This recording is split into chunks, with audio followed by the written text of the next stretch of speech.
hermanos, vamos a empezar. Vamos a abrir en el libro de Marcos, en su capítulo 1, versículo 21. Y leemos la palabra de Dios que dice así: y entraron en Capernaum, y los días de reposo, entrando en la sinagoga, enseñaba. Y se admiraban de su doctrina, porque les enseñaba como quien tiene autoridad y no como los escribas. Señor, te adoramos, te bendecimos, te damos gloria y te damos honra a Dios en esta mañana. Gracias, soberano, por la oportunidad que tú nos das, Señor, de impartir tu palabra a este pueblo, Dios amado. Rogándote, Señor, que tú ministres a cada vida, a cada corazón que hoy está presente en este lugar.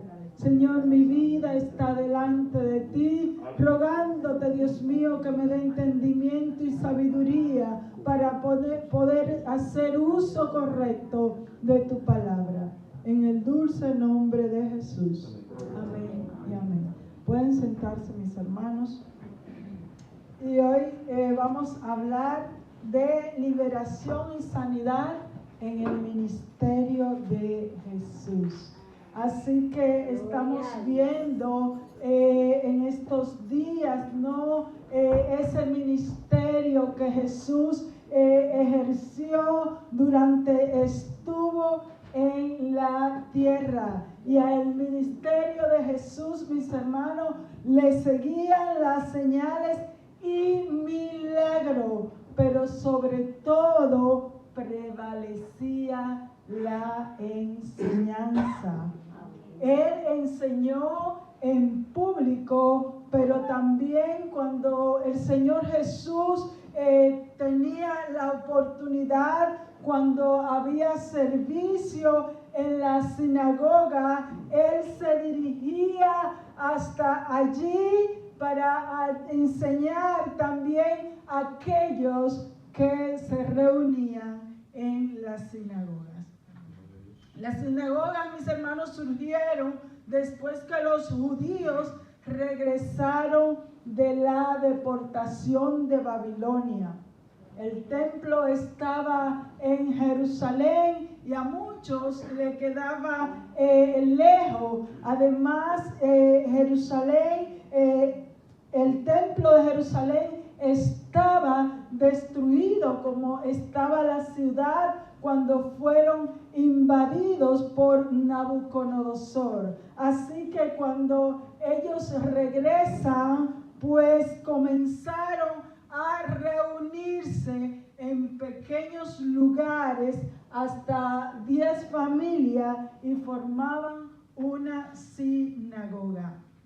La sinagoga era un lugar que les servía a ellos de culto, pero también era lugar de instrucción, sobre todo para los más pequeños. Así que Jesús, como buen maestro, aprovecha estos lugares para compartir de manera más personal y cercana su enseñanza. Cuando hablamos, ¿verdad?, a gran cantidad, no es lo mismo cuando nos sentamos a hablar a un grupito. Cuando estamos cercanos, hay más confianza, se aprende de hecho más, porque la gente puede preguntar, puede participar, y participando también se aprende. Entonces, en la sinagoga era una manera más cercana para que la gente recibiera las enseñanzas. Además, también era costumbre que el líder de la sinagoga pidiera a los maestros visitantes que hablaran porque no siempre el líder era un escriba o era un fariseo, sino que era un padre de familia, y cuando llegaban esos maestros, pues ellos lo aprovecharan. Así que en el día de reposo, Jesús se acerca a la sinagoga que estaba en Capernaum. Y dice el versículo 21, y entraron en Capernaum, y en los días de reposo, entrando en la sinagoga, enseñaban. Recordemos que Capernaum fue donde Jesús fijó su lugar de residencia después de haber dejado a Nazaret. En Capernaum, mis hermanos, había mucha necesidad de Dios, porque allí abundaba el pecado y la decadencia espiritual. Pues acuérdense también que había por allí estaba la ruta donde todos los gentiles entraban, y sobre todo allí residían muchos soldados romanos, y por lo tanto dominaba la influencia pagana de todas partes. Donde hay conglomerado de personas de distintas culturas, de distintas religiones, pues allí, mis hermanos, hay de todo. Así era Capernaum, una ciudad que estaba mezclada y sobre todo de gentiles, y por lo tanto el pecado estaba allí en sus anchas. Cuando un rabí o un maestro judío hacía una exposición o enseñaba, ellos solían citar a otros rabí más famosos para que sus enseñanzas tuvieran un mayor peso. Pero nuestro Señor Jesucristo no necesitaba citar a nadie. Él sabía de quién hablaba las Escrituras. Él usaba las Escrituras de manera directa y con la autoridad que Él tenía para hablar de ella. Y dice el versículo 22, y se admiraban de su doctrina, porque les enseñaba como quien tiene autoridad, y no como los escribas. Cristo, a diferencia de los escribas, que sí conocían la ley y se la aplicaban a los demás, Él cumplía la ley. Porque es bonito enseñar, pero una cosa es enseñar y otra cosa es vivir lo que nosotros enseñamos. Y una de las características que tenían los fariseos y los escribas eran que eran muy conocedores de la Torá o de la ley, pero a la hora de ellos aplicarla no eran muy conocedores. Y por lo tanto vemos, mis hermanos, que Cristo fue el único que pudo cumplir la ley. Dice Mateo 5:17, no penséis que he venido para abrogar la ley o los profetas. No he venido para abrogar, sino para cumplir. Porque de cierto os digo que hasta que pasen el cielo y la tierra, ni una jota ni una tilde pasará de la ley hasta que todo se haya cumplido. El evangelio, mis hermanos, es práctico. Muchos son los que conocen la teoría, pero muy poco la ejecutan. Y los maestros del tiempo de Jesús, aunque eran expertos de la Torá, pero suspendían en la práctica. Por esto Cristo, hablando de ellos, le dijo a los que le escuchaban en Mateo 23:1, Entonces habló Jesús a la gente y a sus discípulos diciendo: en la cátedra de Moisés se sientan los escribas y los fariseos. Así que todo lo que os digan que guarden, guardadlo y hacedlo, mas no hagáis conforme a sus obras, porque dicen y no hacen.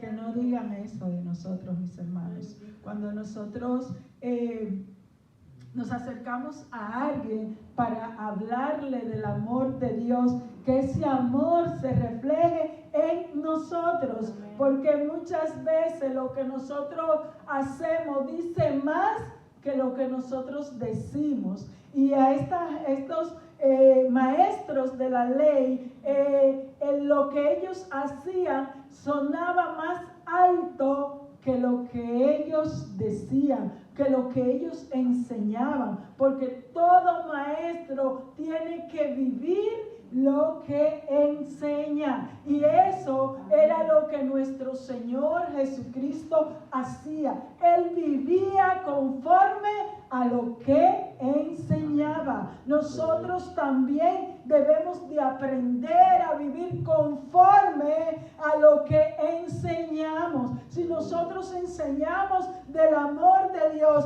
de la bondad de Dios, de la misericordia de Dios, ¿cómo debemos de ser nosotros? Amorosos, bondadosos y misericordiosos.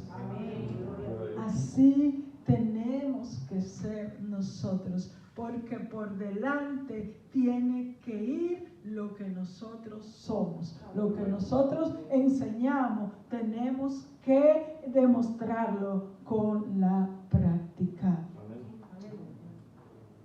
El amor y la misericordia de Jesús estaban presentes en su ministerio, cosa que estaba ausente en la enseñanza de los escribas y los fariseos. Él, mis hermanos, fue a enseñar a la sinagoga, y mientras enseñaba, también los demonios se dejaron notar en aquel lugar. Y dice el versículo 23, pero había en la sinagoga de ellos un hombre con un espíritu inmundo que dio voces. Durante la historia del cristianismo ha habido épocas especiales. Siempre que ha habido un avivamiento del poder de Dios, también de manera paralela ha habido una manifestación notable de demonios. Yo recuerdo en los años 80, 90, donde hubo un gran avivamiento, donde la gente corría a buscar de Dios, donde había una sensibilidad del poder de Dios, pero también había una gran manifestación de demonios. Y ese era nuestro comportamiento. Los que teníamos padres cristianos buscábamos efusivamente a Dios. Pero los que estaban comprometidos con el mal buscaban efusivamente al mal. Y mis hermanos, y con la aparición de Jesús, los demonios se hicieron presentes. En el tiempo en el que Cristo comienza su ministerio, hay también manifestación demoníacas. Y vemos que mientras Cristo enseña en la sinagoga, hay una manifestación a través de un hombre que da voces. La posesión demoníaca en la persona se nota porque el individuo pierde el control de sus acciones. Ya no es él el que opera, son los demonios. ¿Por qué? Los demonios inhiben la voluntad del ser humano. Ellos utilizan el cuerpo del individuo para hacer sus manifestaciones. Y la fuerza, mis hermanos, que puede tener un endemoniado es descomunal. No un hombre ni dos, esos demonios pueden levantar hasta 4 hombres. Son terribles. No es fácil enfrentarse a los demonios. A veces vemos a personas que yo le digo que son en cierto modo atrevidos, ¿no? Que van a discutir y a preguntarle a los demonios y a enfrentarlos. Hay que tener cuidado, porque podemos salir lesionados por un demonio cuando nosotros no sabemos con qué estamos luchando. ¿Y qué era lo que este espíritu inmundo decía? ¿Qué tienes con nosotros, Jesús Nazareno? ¿Has venido para destruirnos? Sé quién eres, el Santo de Dios. Lo primero es que este espíritu inmundo no se presenta como una sola persona que tiene conmigo, sino que le dice al Señor que tiene con nosotros. Él viene en representación de los de su comarca. Él sabe que si Cristo se hace presente, viene contra todos ellos. Y dice en Mateo, podemos ver también una actitud similar a la que tuvo este endemoniado. Y en Mateo 8:28 dice que cuando llegó a la otra orilla, a la tierra de los Gadarenos, vinieron a su encuentro 2 endemoniados que salían de los sepulcros, feroces en gran manera, tanto que nadie podía pasar por aquel camino, y clamaron diciendo: ¿qué tienes con nosotros, Jesús, Hijo de Dios? ¿Has venido acá para atormentarnos antes de tiempo? Sabemos que cuando ellos ven al Señor, comienzan a dar voces, porque la presencia de Jesús los incomoda. Pues para ellos, cuando Jesús no está presente, ellos pueden hacer cuanto quieran en el lugar donde se encuentran, pero saben que ante Cristo se tienen que humillar, se tienen que someter y se tienen que ir. A ellos no les gusta que Jesús aparezca en su zona de control, porque ellos tienen bien claro quién es Jesús. El Gadareno le llamó Hijo de Dios. Y este espíritu inmundo dice: Jesús Nazareno, sé quién eres, el Santo de Dios. Lo de Nazareno, mis hermanos, no es por el nazareato, sino porque Jesús era oriundo de Nazaret. Y en Daniel 9:24 a Cristo se le llama el Santo de los Santos. Así que vemos cómo los demonios pueden identificar a Jesús perfectamente.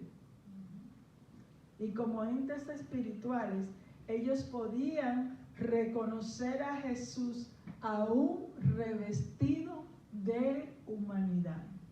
Mientras el pueblo de Israel no le reconoció por su apariencia, pero los demonios sí sabían quién era Cristo. Por eso dice Santiago 2:19, ¿tú crees que Dios es uno? Bien haces. También los demonios creen y tiemblan. Los demonios son mejores creyentes que nosotros, Pero lo que ellos no tienen, a diferencia de nosotros, ¿saben qué es? Salvación. Porque nosotros creemos para alcanzar salvación. Pero ellos, mis hermanos, han perdido la oportunidad de ser salvos. Pero ¿cuál era el temor de estos demonios? Que Jesús los destruyera antes de tiempo. Ellos sabían que en Jesús había poder para destruirlo. Y aunque ellos podían ejercer cierto poder, pero en la presencia de Jesús tiemblan por lo que le puede pasar. Lo más sencillo que le puede pasar a ellos es que lo echen del cuerpo donde están ocupando. Porque para ellos poder operar necesitan un cuerpo. Yo digo que son como los virus, que necesitan un cuerpo. Y ante las declaraciones de este espíritu inmundo, Jesús no se hace esperar.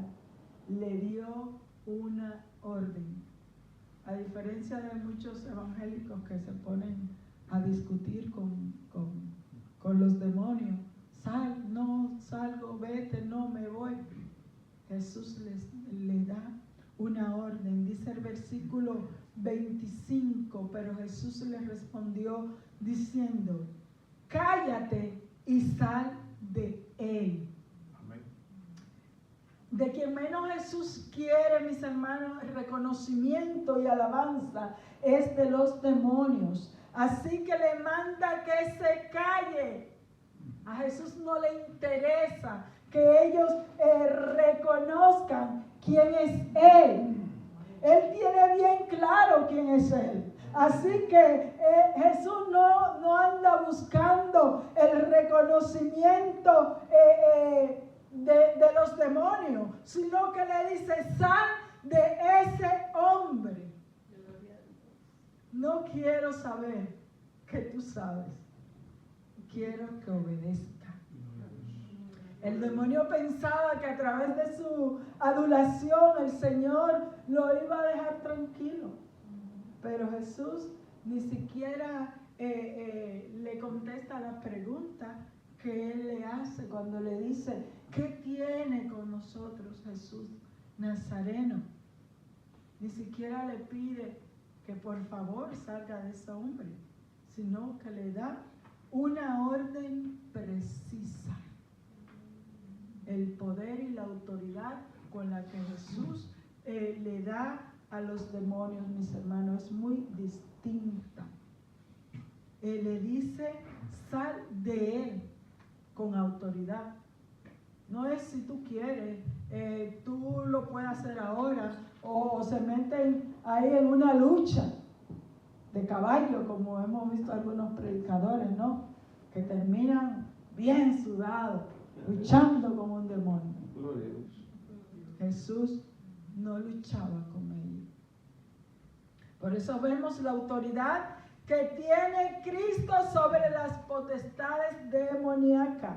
Él no tiene ni siquiera que exorcizarle ni tocar a la persona, no lucha con el demonio, simplemente le da la orden de que calla y sal, y no se lo volvió a repetir.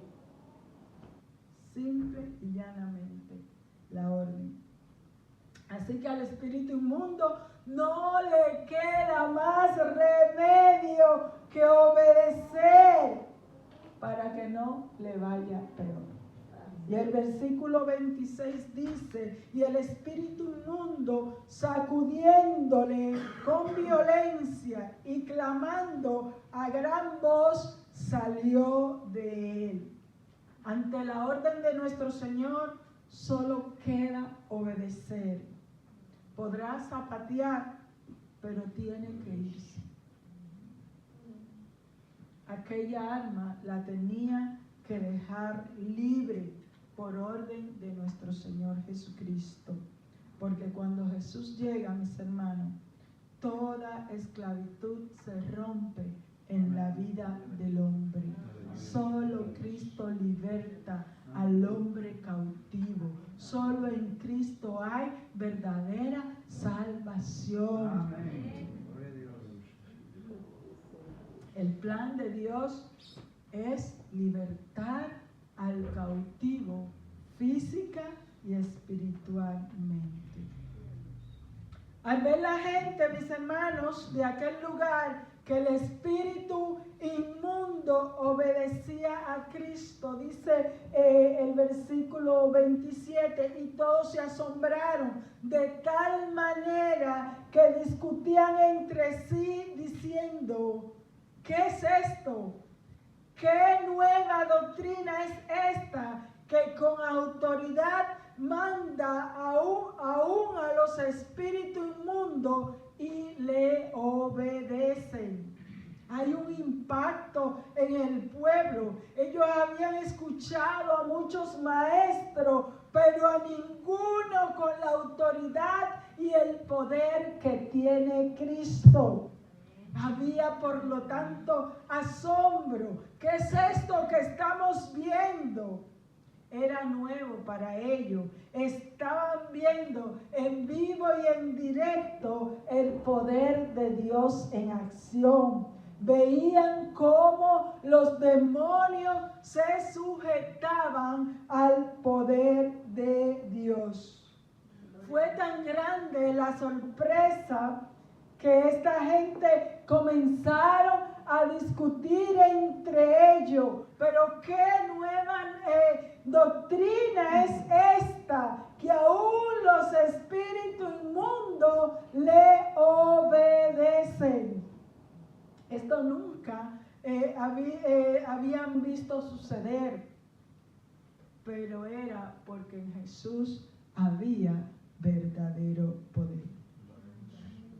Debido a este milagro, Jesús ganó gran reputación. Y dice el versículo 28, y muy pronto se difundió su fama por toda la provincia alrededor de Galilea. En un tiempo donde los medios de comunicación era el boca a boca, Cristo alcanzó fama por toda la provincia de Galilea. Una de las miserias, mis hermanos, del hombre después de la caída son las enfermedades. Hay enfermedades que son leves y tienen fácil cura, pero hay otras enfermedades que postran al hombre, que lo invalidan y lo hacen dependiente. Y no solo le proporciona esa miseria, sino que esa enfermedad muchas veces lleva a las personas a otra miseria, como es la escasez y las deudas. Porque cuando estamos enfermos dejamos de trabajar, y al dejar de trabajar nos sumimos en otra pobreza peor que la que teníamos antes. Y Jesús, mientras estuvo en la tierra, miraba la miseria del hombre. La palabra misericordia tiene su etimología en el latín y viene de dos palabras.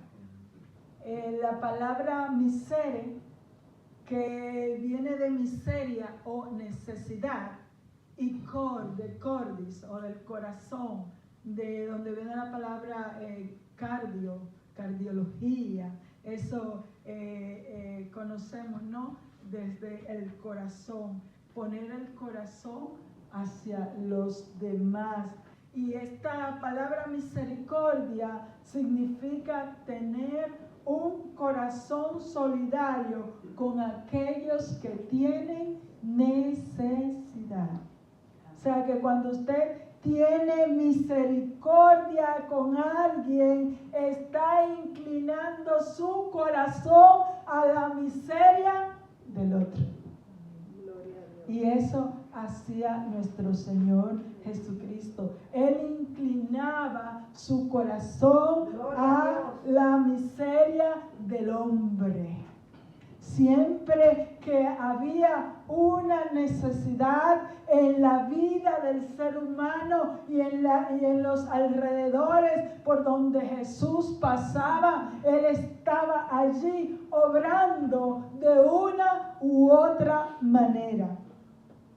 Así que una vez que Jesús sale de la sinagoga, después de este momento en el que Él va y enseña y que tiene que echar fuera a aquel endemoniado, fue con sus 4 discípulos a la casa de Pedro y de Andrés. Y dice el versículo 29, al salir de la sinagoga, vinieron a casa de Simón y Andrés con Jacobo y Juan. Cuando uno termina un servicio, lo próximo que quiere es descansar, estar tranquilo, relajado, compartir con el grupo, pero a veces hay que seguir trabajando. Muchas veces el deber nos llama y Jesús, al llegar a la casa de Pedro, dice el versículo 30, y la suegra de Simón estaba acostada con fiebre, y enseguida le hablaron de ella. Por lo que en la casa de Pedro había una necesidad. Hoy una fiebre no implica gran preocupación para el mundo civilizado. A usted se siente con fiebre y bueno, y pasa de ella, ¿no? Porque no le da esa gran importancia. Pero muchas veces la fiebre puede presentar un cuadro importante para la vida de muchos pacientes. Si hay una persona con fiebre de más de 38, hay que saber ya qué está pasando. Muchas veces conocemos que si hay fiebre es porque hay infección, si no estamos acatarrados.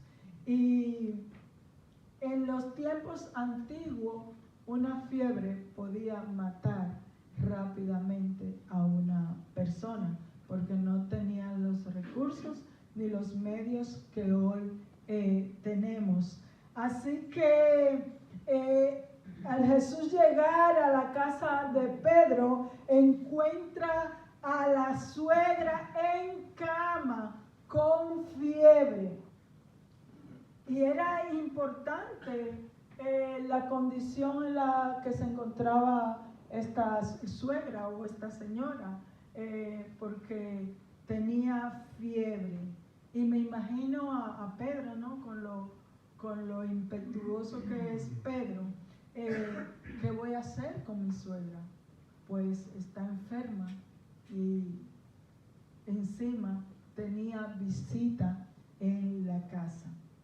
Y dice el texto que tan pronto llegaron, le hablaron de ella, o sea, le hablaron de la situación en la que se encontraba la suegra. Los que estaban en la casa de Pedro, tan pronto Jesús llegó, le hicieron como cuando hacían antes las mujeres, ¿no? Que se quedaban en casa y que el marido estaba trabajando.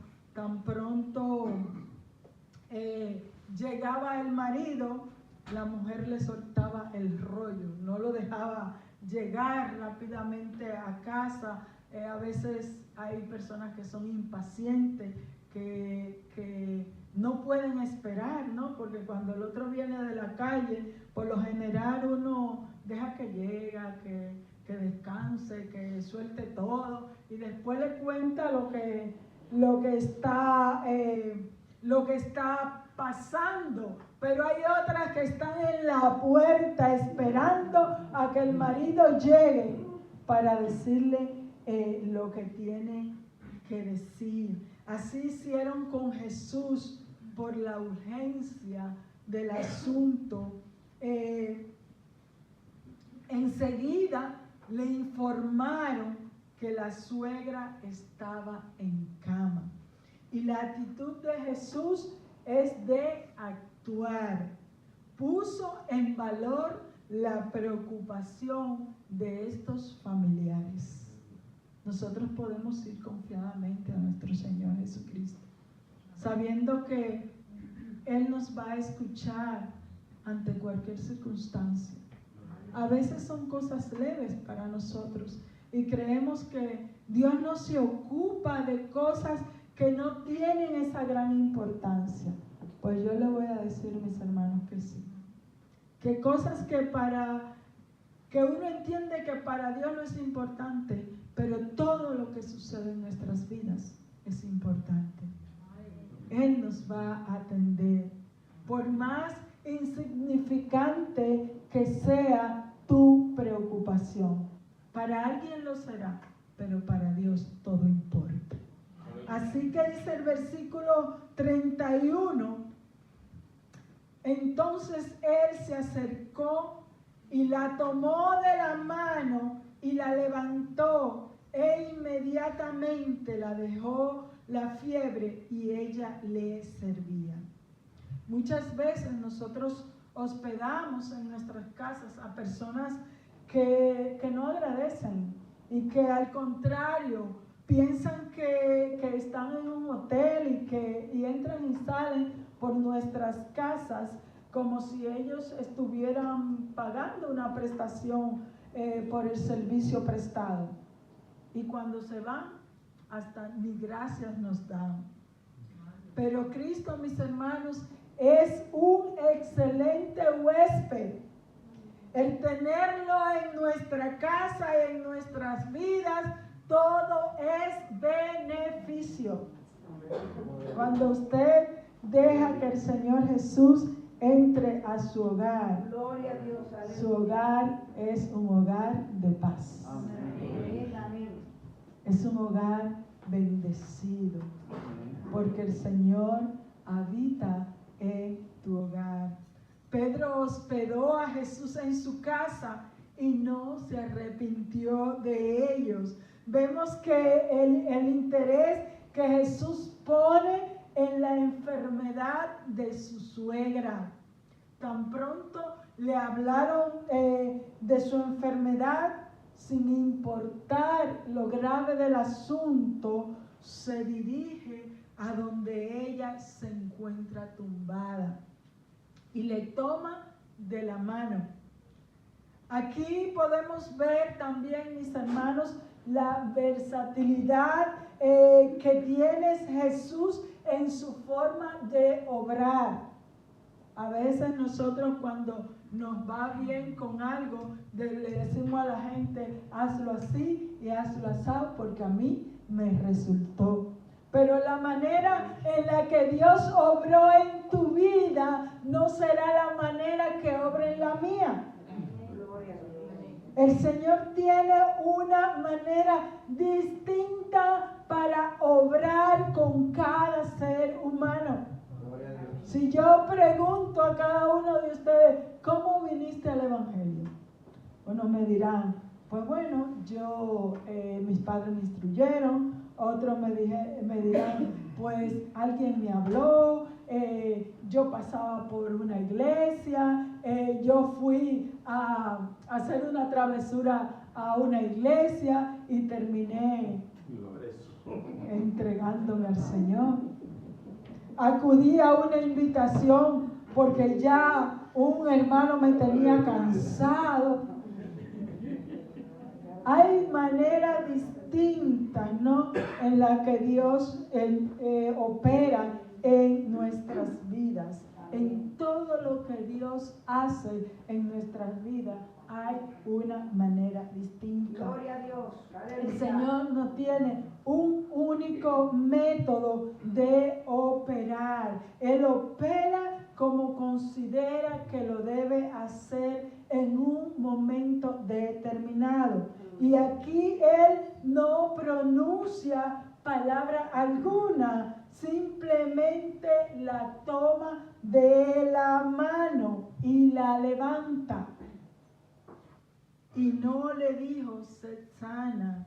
No le preguntó, como a veces hacía, ¿quieres ser sana? Porque a muchos le preguntó, ¿quieres ser sana?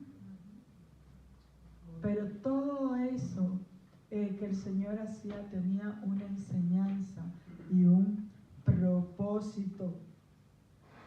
Y vemos que Él solo la toma y ya ella siente que la fiebre la deja al instante. No, sigue orando que te vas a sanar. Al instante, mis hermanos. Porque cuando Dios obra, obra. No es progresivo, obra. Cuando Dios nos sana, nos sana. Por eso, cuando a usted, alguien ora por usted y le dice, declárate sano. Si no está sano, no está sano. No te puede declarar de lo que tú no has sentido. Si no hay sanidad, no hay sanidad. Mantén la fe que Dios va a obrar. Sí, tenemos que mantener la fe. Pero si no ha habido un milagro, no ha habido un milagro. Dios puede obrar, sí. Dios puede sanarte, pero no cuando tú quieras, no cuando el otro quiera, sino cuando Él quiera.